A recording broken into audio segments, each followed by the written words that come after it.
नमस्कार, मी प्रियंका नागरे. आपल्या मराठी योजना यात्रा या चॅनलवरती तुमचं सर्वांचं स्वागत आहे. तर आज आपण एक महत्त्वपूर्ण अपडेट पाहणार आहोत.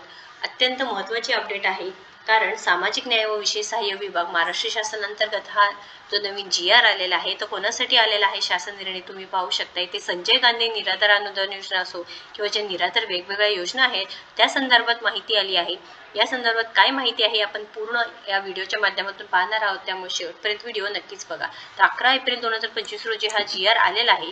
तर प्रस्तावना काय आहे? सामाजिक न्याय आणि विशेष सहाय्य विभागांतर्गत राज्य पुरस्कृत संजय गांधी निराधार अनुदान योजना व श्रावणबाळ सेवा राज्य निवृत्तीवेतन योजना या योजना आणि केंद्र पुरस्कृत इंदिरा गांधी राष्ट्रीय वयोवृद्ध निवृत्तीवेतन योजना, इंदिरा गांधी राष्ट्रीय विधवा निवृत्तीवेतन योजना, इंदिरा गांधी राष्ट्रीय दिव्यांग निवृत्तीवेतन योजना हे जी योजना राबविण्यात येत आहे.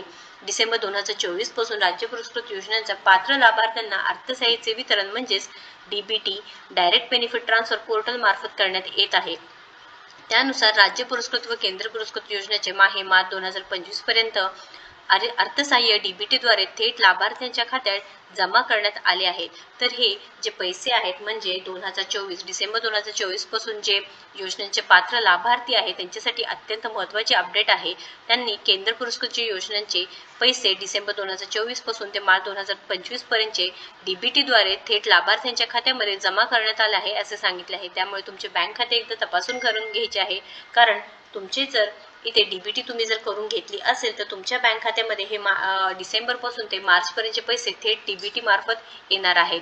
तर इथे हे सुद्धा माहिती सांगितली आहे की एप्रिल 2025 चे अर्थसहाय्य DBT मार्फत थेट त्यांच्या बँक खात्यात जमा करायचे आहे. म्हणजे आर्थिक वर्षात मंजूर करण्यात आलेल्या अर्थसंकल्पीय तरतुदीमधून विशेष सहाय्य योजनेतील लाभार्थ्यांना एप्रिल 2025 चे सुद्धा DBT मार्फत तुमच्या बँक खात्यामध्ये येणार आहे. यासाठी सदर योजनाकरिता स्टेट बँक ऑफ इंडियामध्ये उघडण्यात आलेले स्वतंत्र योजने बँक खात्यामध्ये निधी वर्ग करण्यात बाब शासनाने विचाराधीन होती. शासन निर्णय काय आहे? तर राज्य पुरस्कृत संजय गांधी निराधार अनुदान योजना व श्रावणबाळ सेवा राज्य निवृत्तीवेतन योजना या योजनेतील लाभार्थ्यांना डिसेंबर 2024 पासून अर्थसहाय्याचे वितरण DBT पोर्टलद्वारे करण्यात येत आहे.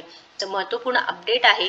राज्य पुरस्कृत संजय गांधी निराधार अनुदान योजना व श्रावणबाळ सेवा राज्य निवृत्तीवेतन योजना तसेच केंद्र पुरस्कृत इंदिरा गांधी राष्ट्रीय वयोवृद्ध निवृत्तीवेतन योजना, इंदिरा गांधी राष्ट्रीय विधवा निवृत्तीवेतन योजना हे सगळे जे योजना आहेत या योजनेतील लाभार्थ्यांना एप्रिल 2025 चे अर्थसहाय्य DBT पोर्टलद्वारे थेट त्यांच्या बँक खात्यात जमा करण्यासाठी योजनाकरिता स्टेट बँक ऑफ इंडियामध्ये उघडण्यात आलेल्या स्वतंत्र योजने ही बँक खात्यामध्ये पुढील तक्त्यात नमूद केल्याप्रकारे निधी वर्ग करण्यास शासनाने इथे मान्यता देण्यात येत आहे. तर इथे जे निराधार योजनेचे लाभार्थी आहेत त्यांच्यासाठी अत्यंत महत्त्वाचे अपडेट आहे, कारण तुमचे पैसे तुमच्या खात्यामध्ये आता लवकरच जमा होत आहेत व इथे हे सुद्धा माहिती सांगितली आहे की एप्रिल 2025 च्या अर्थसहाय्य DBT पोर्टलद्वारे तुमच्या बँक खात्यामध्ये जमा करण्यासाठी इथे निधी सुद्धा वर्ग करण्यात आले आहेत व किती रुपयांचा निधी आहे हे सुद्धा माहिती दिली आहे. तुम्ही तक्ता बघू शकता, टेबल पाहू शकता, त्यामध्ये संपूर्ण माहिती दिली आहे.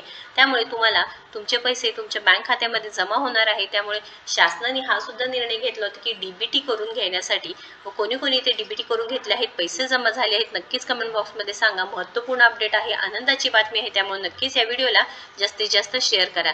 या संदर्भात काही प्रश्न असतील तर नक्कीच कमेंट बॉक्समध्ये विचारा. व्हिडिओ जर आवडला असेल तर नक्कीच लाईक करा, शेअर करा, आपल्या चॅनलला सबस्क्राईब करा. धन्यवाद.